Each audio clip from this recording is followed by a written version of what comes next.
2 முட்டாளாடுகள். அது ஒரு அடர்ந்த காடு. அந்த காட்டின் நடுவே ஒரு குறுகிய பாலம் ஒன்று ஆற்றின் நடுவில் இருந்தது. ஒரு நாள் அந்த பாலத்தை கடப்பதற்காக 2 ஆடுகள் பாலத்தின் அருகில் வந்து கொண்டிருந்தன. ஒரு ஆடு பாலத்தின் ஒரு முனையிலும் மற்றொன்று மறுமுனையிலும் வந்து நின்றன.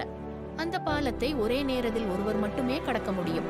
இது தெரிந்தும் 2 ஆடுகளும் பாலத்தை கடப்பதற்காக ஒரே நேரத்தில் ஏறி பாலத்தின் நடுவில் வந்து நின்றன.